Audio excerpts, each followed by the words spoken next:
Here we are on Observer now. Very excited to have Councilman Dave Sullivan on the show. You have been serving this community for about a decade now, all the way back to the county commission. You've been the chair of the county commission, the vice chair. Now you're on the city council. Thank you for a couple of minutes this morning. Right. Big conversation right now is the westward expansion. Rainier, Radiant, westward expansion, the MPD. We've heard from a couple of council members already who don't seem like they'll be voting for the MPD as it's currently constructed. What are your thoughts? What does westward expansion mean to you? Opportunity, risk, both? Give us your perspective. Okay, well, there's a lot to this. And I think start this way. Palm Coast is not a small city anymore. We've got 117,000 people, and we've pretty well built out the original ITT area that was laid out that could handle up to 200,000 people or more. But there is a large section of land owned by Rainier, basically, kind of west of Route 1, actually kind of west of Route 1, north of Palm Coast Parkway, and up to St. Johns County. They own that land, and they have come forward and said they'd like to do an integrated development in that area. So the council, prior to me getting there, approved kind of starting that process, and the first big thing was to nail down what's called the Loop Road, which will go west from Palm Coast Parkway and then circle up to the north up to Matanzas interchange. And funding for that was received from the state a couple of years ago, and about $126 million, I believe. So that was approved by the state. And actually, we're going to have the groundbreaking for that road coming up here very shortly, in a couple of weeks. So that's the first big step. And that money, that is funded by the state, Florida Department of the FDOC, or whatever that is. I might have the name wrong on that, but funded by the state. So now the question is, we have to move on with additional steps to proceed with the development.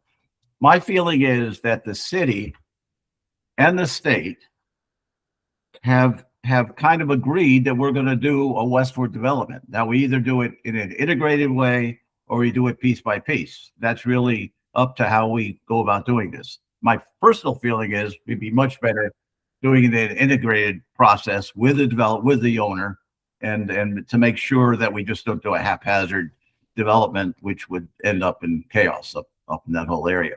So right now we're working with Rainier, Radiant, on the initial steps. The next step is called an MPD, and we've received that from the developer, and we're processing that right now to see if it makes sense. It's kind of the next step. It's not a specific step. It doesn't say we're going to build this here, that there. All that'll be done later. But the MPD is important because it sets the guidelines for the future development. And my feeling about it is we want to make sure there's nothing in that MPD that would preclude us going forward with the process where it would be a bad decision, say, by Palm Coast, because we agreed to do something in this MPD that is going to cost us money later on. I know this is a very simplistic view of things, but I know that our staff is working hard. That is, the Palm Coast City staff is working hard with the developer to make sure that we can agree to what's in the MPD. Again, this document does not lock in anything. Every part of the development, there'll be multiple developers, multiple people doing things there over a long period of time. But we want to make sure there's nothing in the MPD that will be an impediment to both the developer, the owner, and the city coming to an agreement on how things are going to go forward at this point. But it's not really a very specific document. It's a document to let us proceed with the next steps in the process. So that, in general, that's kind of where I am. So my feeling is the staff is working very hard, the Palm Coast City staff, many, many hours looking at the MPD. And we had a lot of questions about it. I can't go into every one of the questions, impact fees, how they'll be used, that kind of thing.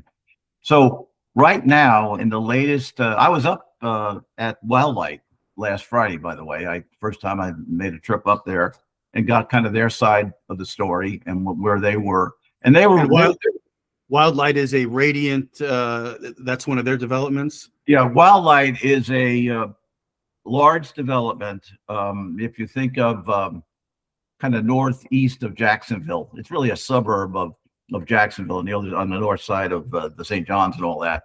And that's where in Nassau County, and that's where Radiant is in the middle of development, and it's pretty impressive what they've done there. And it was good to see that it's a real deal, and they've done some large developments in addition to Wildlight. But anyway, I had not been up there to see that. Yeah, I had, I think it was okay. There are major differences between what's going on up there and what would happen in the Western development here in Palm Coast. Namely, there's no big city in Nassau County. So it really is a suburb of Jacksonville. We have a large city now. Palm Coast is now 117,000 people. We're almost a small central city. We're not really a suburb of Jacksonville, and we're not really a suburb of Orlando. We're kind of in the middle, and we're kind of unique. So there are a lot of unique things about what's going to go on here. So back to Palm Coast and Western development. So the MPD is a key document in moving the overall project forward. And it's not very specific, but it lays out guidelines. In other words, they will get some advantages in how they go about building the process. Their land development code, we want to make sure they're meeting our land development code, but there'll be special cases in the case of them building the thing. How are we going to do the utilities? How are we going to do roads and all that kind of thing, the whole infrastructure. We just want to make sure in this MPD, from this position, my position on the council, is there's nothing in there that is going to end up being something that will be bad. I guess it's the easiest way to say it, be bad for Palm Coast. So that's what the MPD is important, because it lays down a foundation for how the overall process will continue.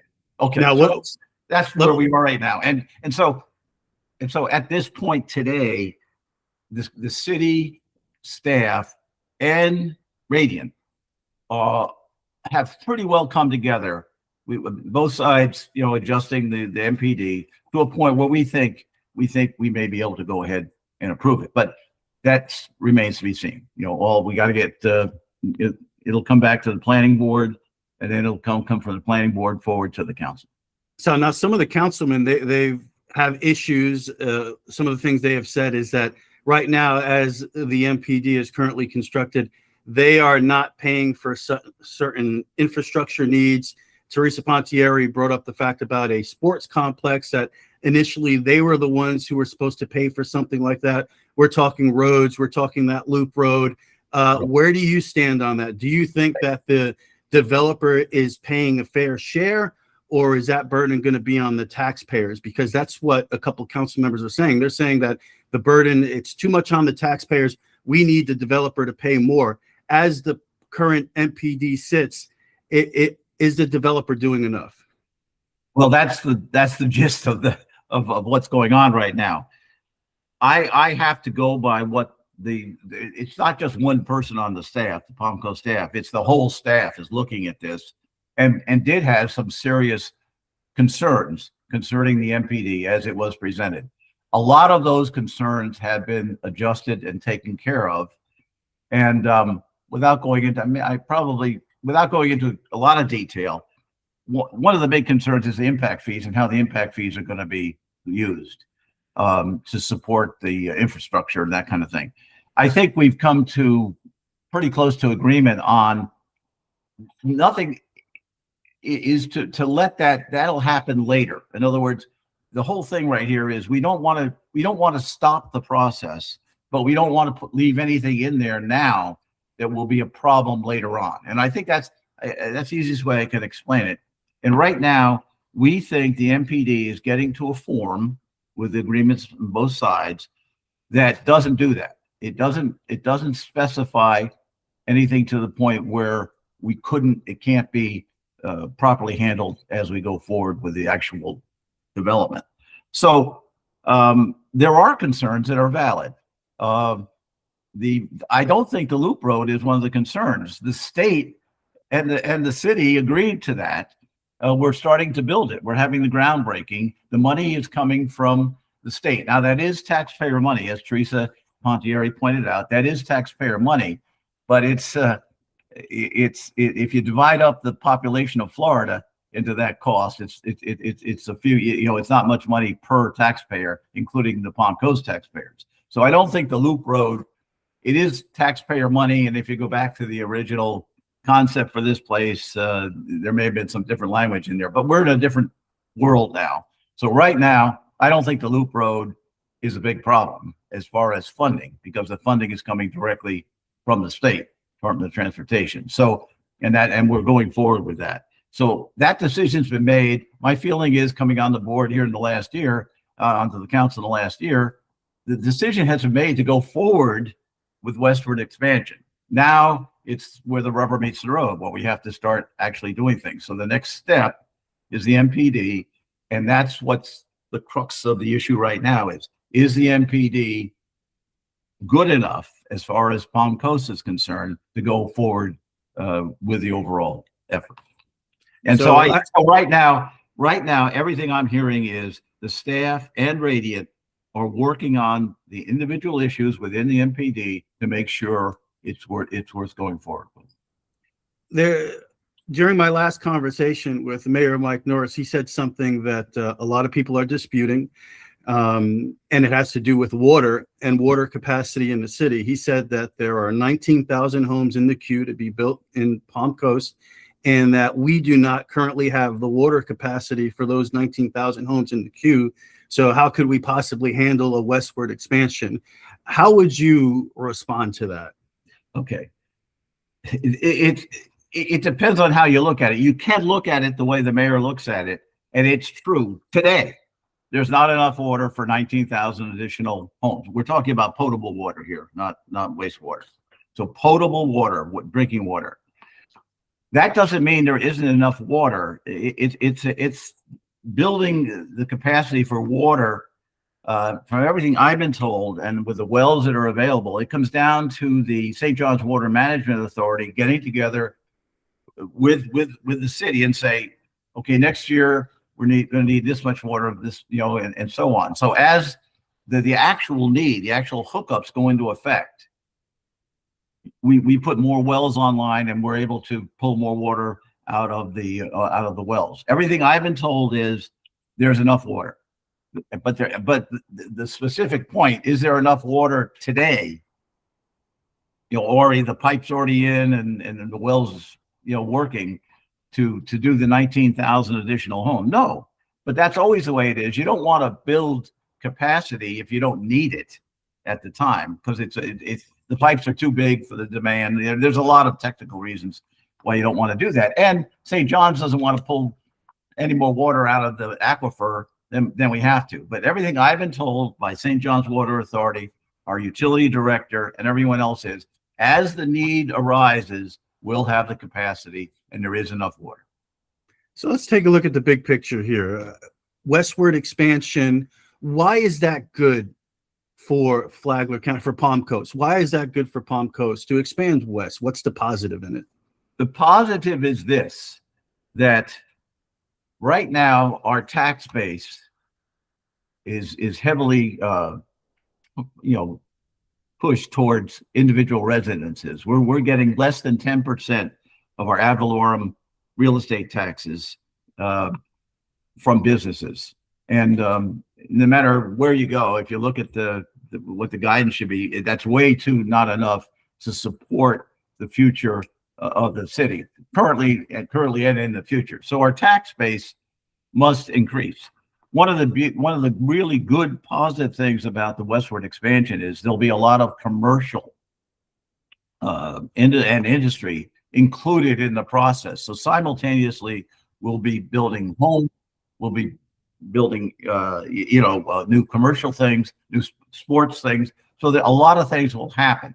Exactly how that's going to happen and where everything's going to be and what the new utility system is going to look like and all that will be developed once we continue on. But the big advantage will be that our tax base will be sufficient if we go forward with the western expansion to handle the future of Palm Coast and its needs. If we don't go forward with development and growth in this way, we probably will not be able to sustain all the services and things that we have now. And just to be clear, you said progress is being made with the developer.